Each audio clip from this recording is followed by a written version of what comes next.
और अपने इस मुल्क की संस्कृति को पूरे रूस में प्रचारित करने का काम भी भारतीयों ने अपने हाथ में ले रखा है।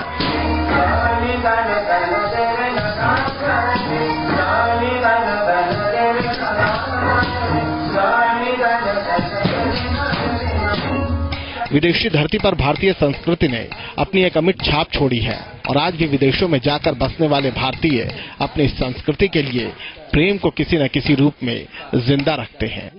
यहाँ आप देख रहे हैं मॉस्को में किस तरीके से कथक सिखाई जा रही है और सबसे बड़ी बात यह है कि नेहरू सेंटर मॉस्को में जिस तरीके से कथक सिखाई जाती है, बहुत बड़ी संख्या में रूसी पहुंचते हैं और सीखते हैं कथक। क्या आप सोच सकते हैं वो देश जो अपने बैले और ओपेरा के लिए बहुत ज्यादा मशहूर है, वहां पर कथक को लेकर इतनी ज्यादा जागरूकता होगी? मास्टर जी इस वक्त हमारे साथ मौजूद हैं। ये आप लोगों ने कैसे पैदा किया ये जागरूकता ताकि लोग आए यहाँ पर सीखें? ये देश जहाँ पर शायद कथक के बारे में लोग जानते भी नहीं है। देखिए, मेरा इसमें जो वक्तव्य है वो ये है कि इस देश में बहुत साल पहले राज कपूर साहब आए थे और उस टाइम से यहाँ पे जब भी मुझको आए हुए मॉस्को में लगभग 1.5 साल हो गया है और जब भी मैं कहीं जाता हूं तो लोग पहले बॉलीवुड फिल्म की बात करते हैं और उसमें सबसे पहले राज कपूर साहब को, मिथुन चक्रवर्ती को और सीता गीता को बहुत याद करते हैं। तो पहले से ही जुड़ाव है इंडियन कल्चर को लेकर, ऐसा नहीं है। और रशिया और इंडिया बहुत आपस में दोस्त हैं और उनका कल्चर भी आपस में कहीं ना कहीं बहुत ज्यादा मिलता है। भिन्नताएं होते हुए भी उनके अंदर कहीं ना कहीं समानताएं हैं उनके अंदर। पर जहां तक जो बच्चे यहाँ पे आते हैं सीखने के लिए, उनके अंदर कहीं ना कहीं वो रुझान है डांस को लेके, कल्चर को लेके। और स्पेशली जब वो इंडिया के बारे में सोचते हैं तो क्योंकि India being a religious country, तो कल्चर को लेके उनको लेके बहुत ज्यादा अट्रैक्शन है उनको। उनके दिमाग में सिर्फ इंडिया को लेके सिर्फ गोवा या टूरिज्म नहीं है, उनके दिमाग में म्यूजिक भी है, उनके दिमाग में बॉलीवुड फिल्म भी हैं, उनके दिमाग में वीणा है, उनके दिमाग में कोणार्क के टेम्पल्स हैं। तो बहुत सारी चीजें हैं उनके दिमाग में। और यहाँ पे लगभग हर साल मतलब 3 सालों के अंदर यहाँ पे प्रोफेशनल गुरुज आते हैं। जैसे मेरे से पहले यहाँ पे हरीश गंगानी जी, राज गंगानी जी के ब्रदर आ चुके हैं, परवीन गंगानी आ चुके हैं, बड़े बड़े गुरुज आ चुके हैं। अब मैं यहाँ पे सिखा रहा हूँ इस समय। तो जो बच्चे हैं यहाँ पे सीख रहे हैं, उनका रुझान काफी है और वो समझते हैं। ये जरूर है कि उनका जो कल्चर है डिफरेंट है, पर उसमें कहीं ना कहीं वो जो एक अंदर की जो रूहानियत होती है वो उसको ढूंढने की कोशिश करते हैं और उसे जुड़ते हैं। जैसे कि जब मैं यहाँ पे सिखाता हूँ तो मैं उनको ये पहले बोल देता हूँ कि मैं आपको सिखा रहा हूँ तो ये सोच के नहीं सिखा रहा हूँ कि आप रूसी हैं, मैं ये सोच के सिखा रहा हूँ कि आप इंडियन हैं, क्योंकि आप इंडियन टीचर से सीख रहे हैं। दूसरी बात यह है कि ये डांट भी खाते हैं, ये मार भी खाते हैं, जैसे मार भी खाते हैं। ये बहुत जबरदस्त बात आपने बताई। तो गुरु शिष्य परंपरा पूरे तरीके से यहाँ पर। एक दिन अचानक मैंने ये डांस देखा और मुझे ये बेहतरीन लगा।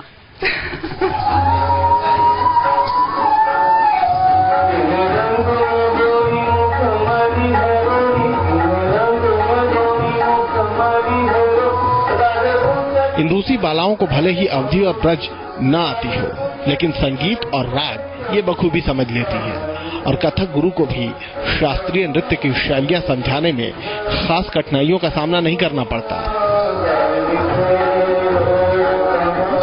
होली जो महाराज जी की है वो कहती है कि कान्हा खेलो कहाँ ऐसी हो रही गुइयां।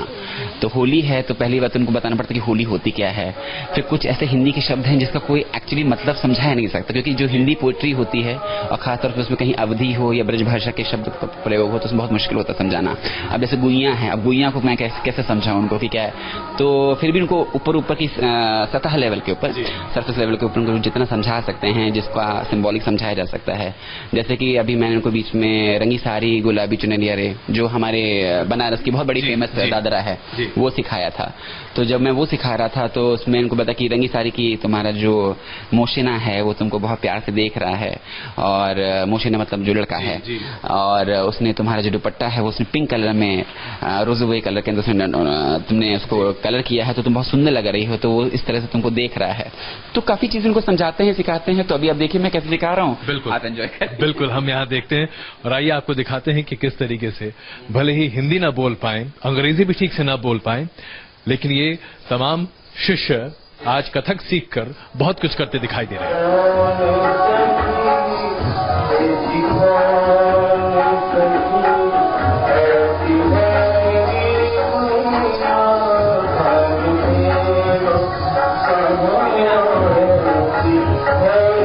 मथुरा में, शाम में अगर इस तरह का गायन और नृत्य आपको देखने को मिले तो शायद आप सोचेंगे कि हिंदुस्तान में ये सब कुछ होता दिखाई दे रहा है, लेकिन यहाँ मॉस्को में जिस तरीके से ये तमाम शिष्य कथक सीख रहे हैं, ये प्रदर्शित करता है कि ठुमरी चाहे किसी भी शक्ल की हो, जब दिल में उतर जाती है तो कथक आपके पांव की थरक के साथ दिखाई देती है।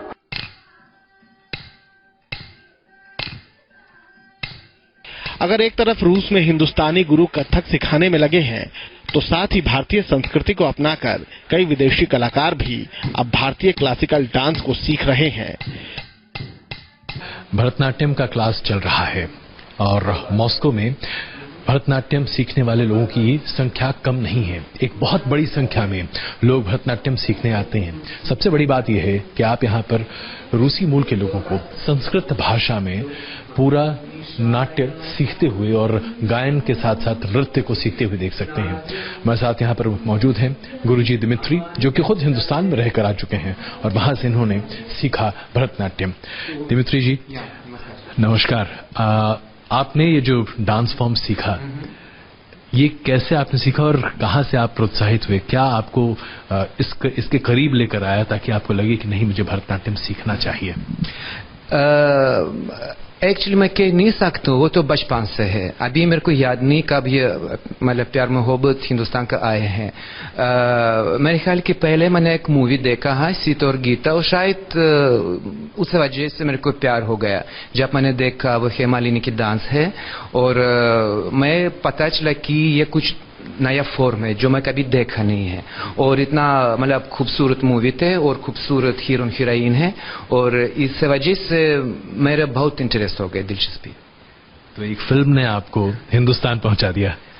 एक्चुअली हाँ, सीता और गीता नहीं, सच तो ये है जी।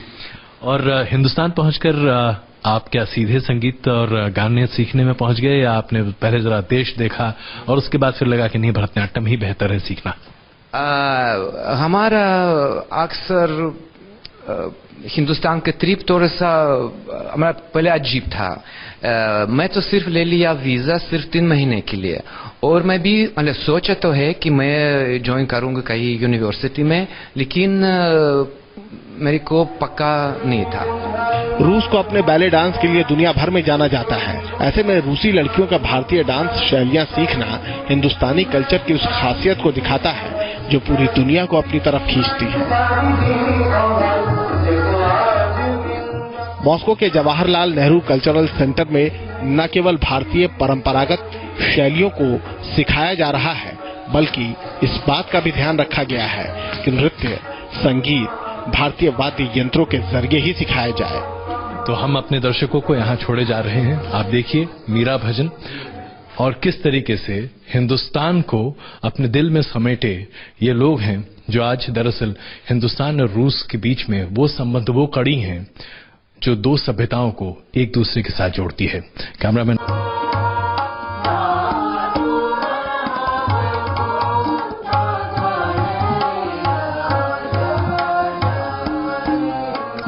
संगीत की बात के बिना भारतीयता को समझना शायद मुमकिन ना हो, और रूस में भी इसे समझते हुए हिंदुस्तानी संगीत को जगह दी गई।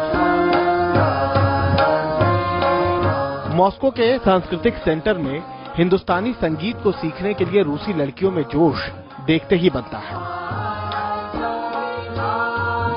तबले की थाप, हारमोनियम, ये सुनकर आप ये सोच रहे होंगे कि अभी हम हिंदुस्तान में मौजूद हैं, लेकिन हम मौजूद हैं मॉस्को में जवाहर नेहरू सेंटर, जहां पर हिंदुस्तानी संस्कृति और गायन, नृत्य, इन तमाम चीजों को सिखाया जाता है। और सबसे बड़ी बात यह है कि बहुत बड़ी संख्या में रूसी इन तमाम सांस्कृतिक साध्य को सीखने की कोशिश करते दिखाई देते हैं, और ये अपने आप में हिंदुस्तान और रूस के संबंधों की बानगी है। इस वक्त मास्टर जी गुरफाम साहब हमारे साथ मौजूद हैं। गुरफाम साहब, अभी जो आप अपने शिष्यों को सिखा रहे हैं, जी जी, ये क्या इतने लोग होते हैं और बहुत ज्यादा लोग होते हैं, और कब से ये सब कुछ कर रहे हैं आप? जी, मैं यहाँ ज्वाइन किया मैंने 2014 1 जनवरी को, तो तब से मैं ट्रेनिंग दे रहा हूँ। क्लासिकल वोकल सिखा रहा हूँ, तबला सिखा रहे हैं, सितार सिखाते हैं, हारमोनियम है यहाँ पर जो मैं ट्रेनिंग देता हूँ, और अभी तो क्योंकि स्टूडेंट्स इतने नहीं है यहाँ पर, बट नॉर्मली म्यूजिक क्लास में भी है अबाउट 85 to 90 स्टूडेंट्स, 85 से 90 लोग यहाँ पर, जिसमें ज्यादातर सिर्फ 3-4 लोग हैं जो अपने इंडिया से हैं, पर ज्यादातर रूसी लोग हैं, रूसी बच्चे हैं। क्या आकर्षित करता है इन्हें ताकि ये वो भाषा सीख रहे हैं, उस भाषा में गायन गा रहे हैं जो दरअसल इनकी अपनी भाषा नहीं है? हमारा कल्चर, हमारी संस्कृति इतनी जबरदस्त है, इतनी रिच है कि उससे ये लोग आकर्षित होते हैं, और ये हमारा कल्चर, हमारा म्यूजिक सभी कुछ सीखना चाहते हैं उसमें। और बहुत ज्यादा प्रोत्साहित आपको यहाँ लोग दिखाई देते हैं, या ये दरअसल समझना चाहता हूँ कि क्या जो गा रहे हैं उसको समझ भी पाते हैं? बिल्कुल समझ पाते हैं ये लोग। एक्चुअली लैंग्वेज हमारी सिर्फ ये नहीं है कि हम गायन सिखा रहे हैं इनको, बाकायदा समझाते भी हैं, मतलब बताते हैं। कुछ इसमें से स्टूडेंट्स ऐसे हैं जो हिंदी जानते हैं, बोलते हैं, जैसे यहाँ मारीना है हमारे साथ, ही बहुत अच्छी हिंदी बोलती हैं और समझती हैं। तानपुरा और हारमोनियम जैसे परंपरागत वाद्य यंत्र बजाती ये लड़कियां न केवल हिंदुस्तानी संगीत सीख रही हैं, बल्कि हिंदी को भी सीखने की कोशिश कर रही हैं।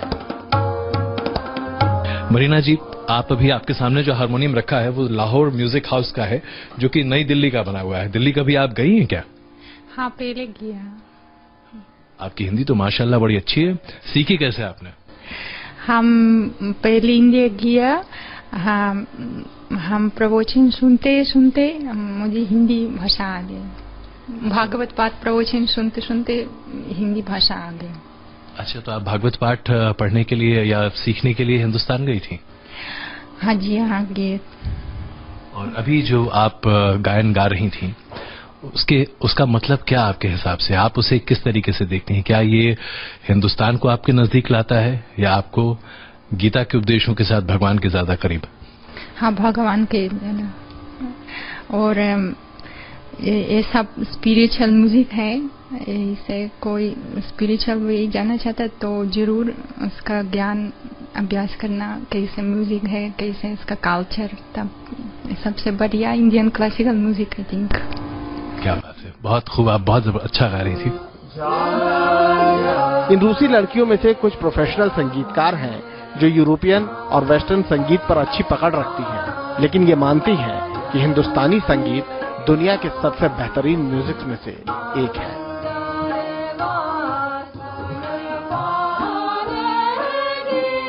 I like classical music very much. European. मुझे शास्त्रीय संगीत पसंद है, यूरोपियन और वेस्टर्न क्लासिकल भी, लेकिन भारतीय शास्त्रीय संगीत अलग है। इसमें कुछ विशेष है जो इसे अलग बनाता है। Not like in European classical music, just major and minor.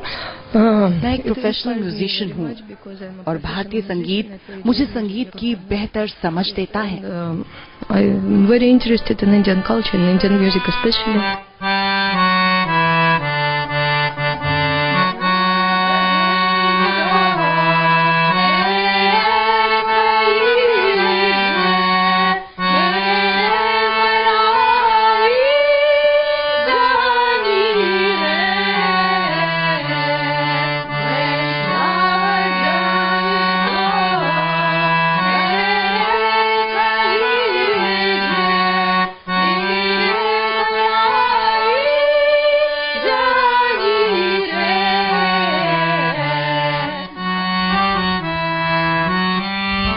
ये आपने सुना महात्मा गांधी के इस भजन से बेहतर और क्या हो सकता है, जहां रूस में उनके भजन को याद कर, उनके बोल को बोलकर आज दरअसल हिंदुस्तान की आत्मा को एक तरह से जीने की कोशिश की जा रही है। मैं आप सबों का बहुत धन्यवाद देता हूं, आपने हम इतना अपना कीमती वक्त दिया, और जिस तरीके से आप यहां देख रहे हैं, लोग हिंदुस्तानी गीत गायन और उसके साथ साथ संस्कृति को कैसे अपना रहे हैं, ये अभी हम आपके सामने प्रदर्शित कर रहे थे।